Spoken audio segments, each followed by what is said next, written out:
오늘 우리는 코로나 팬데믹이라는 초유의 사태를 맞아 끝도 모르는 어둠의 터널을 지나고 있습니다. 그 누구도 예측할 수 없는 불확실성은 심각한 불안과 두려움에 떨게 합니다. 우리는 어떻게 이 시대를 살아내야 현명한 것일까요? 오늘 우리는 이사야 40장에서 그 답을 찾고자 합니다. 1절에서 하나님은 너희는 위로하라, 내 백성을 위로하라 하십니다. 그런데 사실 이 말씀은 전혀 수긍이 안 되는 말씀이었습니다. 당시 유다는 오랜 세월 아시리아의 숱한 침략과 약탈에 커다란 고통을 받아왔고 이제 곧 바벨론 포로 생활 70년이란 암흑 시기를 목전에 두고 있었습니다. 터널에 들어오기도 전에, 밤이 시작되기도 전에 곧 밝아질 것이란 희망은 공허하게 들릴 수밖에 없습니다. 그럼에도 불구하고 하나님은 말씀하십니다. 너희는 위로하라. 내 백성을 위로하라. 이사야 40장에서 66장 사이에 무려 13번이나 반복해 이렇게 말씀하십니다.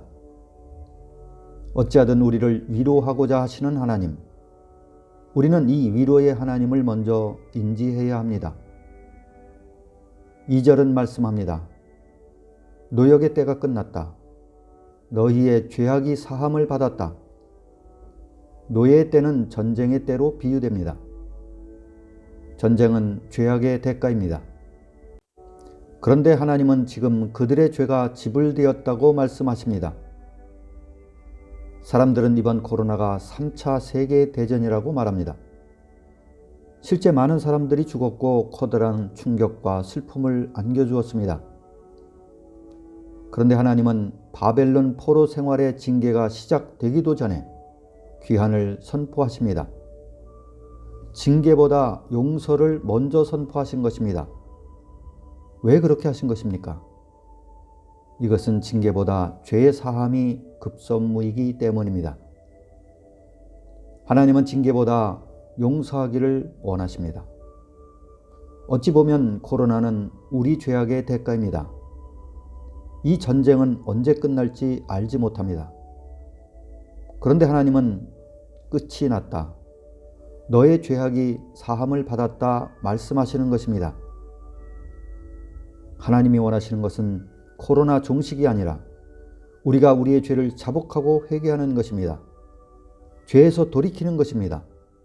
그래서 사함받고 용서를 받는 것입니다. 3절, 4절은 이제 우리가 두 번째 해야 할 일을 말해주고 있습니다. 너희는 광야에서 여호와의 길을 예비하라. 사막에서 우리 하나님의 대로를 평탄하게 하라.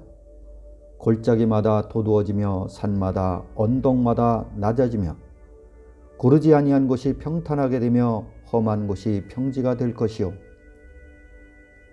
옛날에 왕이 행차하면 패인기를 도두고 고르지 아니한 곳을 평탄케 하였습니다. 조경 목적이 아니라 혹시 패인길에 왕의 마차가 쓰러지기로 한다면 큰일이기 때문입니다. 오늘 본문에서 광야와 사막은 우리의 내면을 말하고 있습니다. 골짜기같이 깊은 죄악, 산같은 교만, 험악한 우리의 삶. 우리의 내면은 세상 풍파로 패였고 사막같이 말라 있습니다. 감동도 없고 동정도 없고 감사도 없고 은혜도 없습니다. 이런 곳에는 왕이신 하나님이 오실 수 없습니다. 그래서 외치는 자의 소리가 먼저 우리의 마음에 여호와의 길을 예비하라 하는 것입니다. 이번 코로나는 최첨단 기술과 복제 인간까지 온 인간의 의술을 비웃은 사건입니다. 손가락 터치 하나로 모든 일을 처리하는 세상, TV를 손에 들고 다니는 세상, 손톱만한 칩에 세상 도서관을 다 넣을 수 있는 세상. 그런데 이것이 무슨 소용이란 말입니까? 그동안 인류가 만들어낸 어마어마한 약과 의술은 무용지물이 되었습니다. 신의 경지에 이른 인간이 보이지 않는 바이러스에 무너진 것입니다. 코로나 앞에 우리는 이제 높아진 마음을 내려놓아야 합니다. 하나님 앞에 겸손히 낮아지고 엎드려져야 합니다. 이것이 우리가 두 번째로 해야 할 일인 것입니다. 6절은 우리 인간의 실상을 말해주고 있습니다. 모든 육체는 풀이요 그의 모든 영광은 들의 꽃과 같으니 풀은 마르고 꽃이 시들면 여호와의 기운이 그 위에 붑니라. 이 백성은 실로 풀이로다. 풀은 마르고 꽃은 시드나 우리 하나님의 말씀은 영원히 서리라. 억만장자도 헐리우드 스타도 세계 강국 대통령도 죽으면 한 줌의 흙에 불과합니다. 그 값어치가 10,000원 정도라고 합니다. 거지가 죽어도 똑같습니다. 우리 인생은 10,000년을 살 듯하지만 죽음의 목전에선 모두가 찰나였다고 말합니다. 인생 무상이라 합니다. 무상이란 흔적이 없다는 뜻입니다. 이러한 한계적인 인간에게 하나님은 영원을 사모하는 마음을 주셨습니다. 그러나 이 땅에 영원한 것은 하나도 없습니다. 젊음의 육체도 풀과 같이 마르고 인생의 영광도 꽃과 같이 시듭니다. 그러나 하나님의 말씀은 영원합니다. 우리가 세 번째로 해야 할 일은 그 말씀을 붙드는 것입니다. 11절은 말합니다. 보라 주 여호와여 장차 강한 자로 임하실 것이요 친히 그의 팔로 다스릴 것이라. 보라 상급이 그에게 있고 보응이 그의 앞에 있으며 그의 목자같이 양떼를 먹이시며 어린 양을 그 팔로 모아 품에 안으시며 젖먹이는 암컷들을 온순히 인도하시리로다. 이사야는 다시 오실 주님을 바라보고 있습니다. 우리가 진정 바라봐야 될 분은 바로 이 주님이십니다. 초림의 주님은 어린아이로 오셨습니다. 그러나 재림의 주님은 강한 자로 임하십니다. 재림의 주님은 심판자, 통치자로 임하십니다. 그러나 어린 양들에게는 목자가 되사 상급과 보응으로 품에 안으십니다.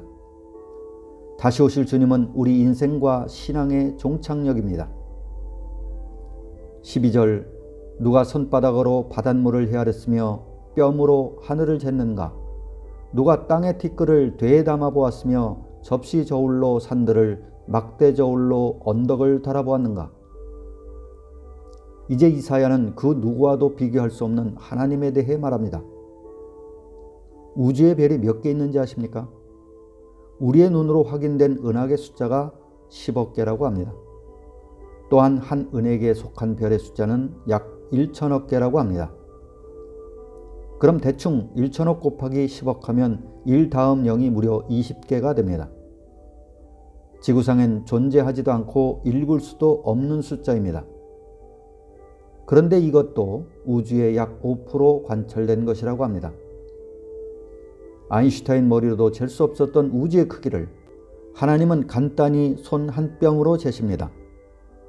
이 주님은 당장 내일이라도 코로나를 종식시킬 수 있는 그런 분이십니다. 21절 너희가 알지 못하였느냐 너희가 듣지 못하였느냐 태초부터 너희에게 전하지 아니하였느냐 땅의 기초가 창조될 때부터 너희가 깨닫지 못하였느냐. 이번 코로나가 인간에게 던진 메시지가 무엇입니까? 인간이 달나라를 가고 가상세계를 만드는 최첨단 기술을 개발하고 인간 장기를 만드는 의술을 보유해도 보이지 않는 바이러스에 꼼짝 못하는 하찮은 존재요. 하나님의 입김에 초계와 같이 사라지는 존재라는 것입니다. 진정 하나님은 어떤 분이신가? 이를 제대로 아는 것이 네 번째 할 일인 것입니다.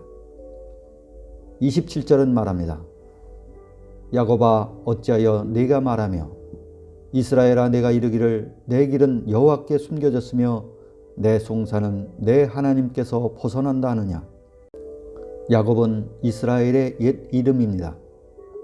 하나님은 예전의 야곱을 기억하십니다. 이스라엘 백성들은 유다의 패망과 포로가 될 것이라는 선지자의 예언에 절망하고 있었습니다.